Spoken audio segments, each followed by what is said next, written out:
Apple, you're joking, right?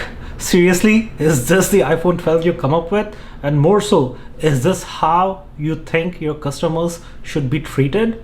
Apple is building a great ecosystem trap, but losing the value system in many ways in my view. And this is the reason I sold all of my Apple stock now at a loss. And instead, I invested all that money at this company. Everything I'm saying are my personal views. My views are not endorsed by Apple or their competitors, alright? This is individual customers and investors' views. Apple is a great company that has done so many wonders around the world. And rightly so, people admire Apple a lot. But some of the decisions taken by Apple, I feel, are a letdown to its customers. In 2016, when they took the headphone jack out of iPhone, they said it took courage. 2017, they took the home button out. I would excuse that because I think it was more or less an improvement, no problems, and because of that they were able to increase the screen size. But now in 2020, they took the charger brick out and they claim that this is to help the environment. If so, why even make the iPhone and improve the environment? Why introduce this HomePod which is this big in size? And then is environment is not getting harmed when you are making that? This is, in my view, a plain excuse to make more profits. And there's nothing wrong in making more profits, but if you're selling a product, sell it properly. And see what they're doing. They're including a USB-C to a lightning cable. Well, the point is that where will you put that cable? In a brick which you are not even providing with, which means that you have to buy that separately anyhow. But then when you're purchasing that separately, is it not harming environment? First they had a separate charger that they dropped out, and then they switched to lightning, which meant that all the previous chargers were obsolete, and now they are seemingly moving towards USB-C, and in a few years maybe they will move to something else. But why make people go through so much of inconvenience? See, in my case, I have an iPad, therefore I do have that USB-C brick, but at one time I will only be able to charge my iPad or my iPhone if I choose to get the new iPhone, but I cannot charge them simultaneously unless I get a brick charger. I cannot even put it on my Mac because I own a 2015 MacBook Pro which is still running great. But here, if you see, there is no USB-C cable. Nothing, no USB-C, which also means that I cannot charge it on my MacBook Pro, which is a bad idea to charge your phone anyway. And then to make it worse, they have even changed the size of the phone. First of all, why do you have 4 different types of iPhone 12s? Just keep it simple, just have 1 or maybe 2 versions, smaller and bigger, call it good. What is this mini and this and mini and max and pro and whatever not? It is just hell confusing. See, a lot of times when I'm traveling, my phone charge runs out, right? And what was my solution? I bought this charger case. Now, this is for iPhone XS, okay? Now, the size of the next iPhone 12, I'm planning to get iPhone 12 Pro. That is 6.1 inches. So this thing, for which I paid $100, is immediately going obsolete for me. Why did I even waste spending so much money to buy this? Because I expected that you will be consistent with your sizes. My view regarding Apple now is that each individual product, if it were a business of its own, can still be a Fortune company. Maybe Fortune 500 or maybe even Fortune 100 or perhaps even Fortune 50. Their iPhone business is huge. Their MacBook business is huge. They have a huge business of iPads, iWatches, all of them. And still, they want to exploit that and go after money while putting their customers through inconvenience. Let's be real, people will keep purchasing computers, people will still keep purchasing cars. A small brick is nothing as compared to how much other stuff people buy. Apple is just making it harder for its customers. I'm planning to upgrade my MacBook Pro when they come up with the silicon chip for their 16-inch computer, right?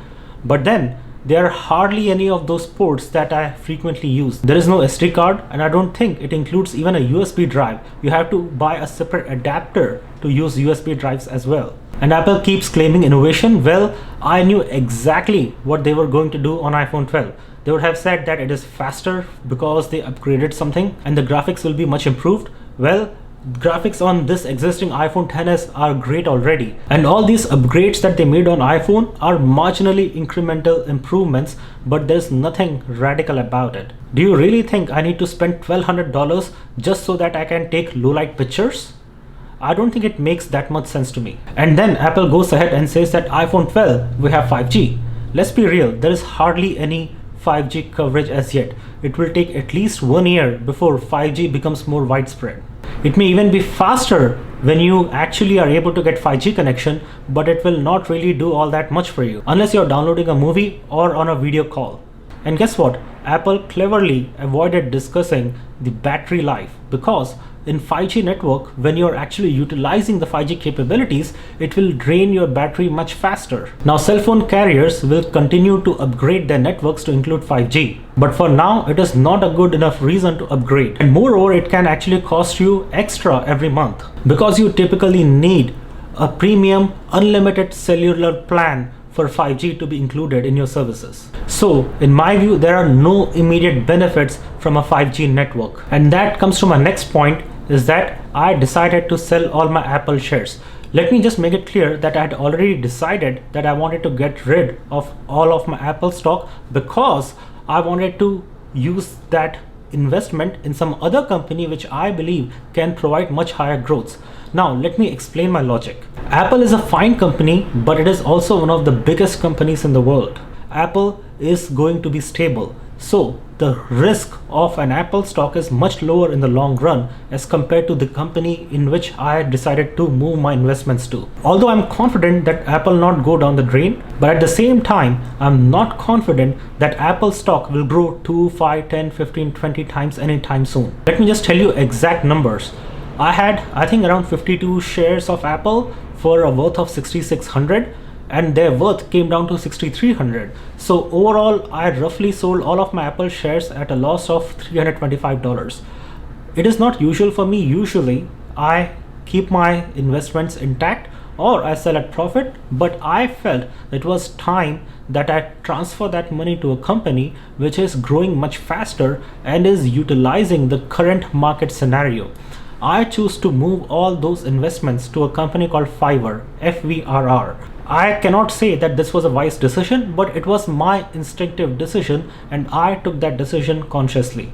See, my view is this: given the current scenario, people are losing jobs and it will take a while for the economy to recover across the world, which also means that a lot of people will try and make a living or try and earn some extra money through other means. And Fiverr is a great crowdsourcing platform where you can log in and assign work to people, and those people who can actually do the work and are looking to earn money can provide those services to you.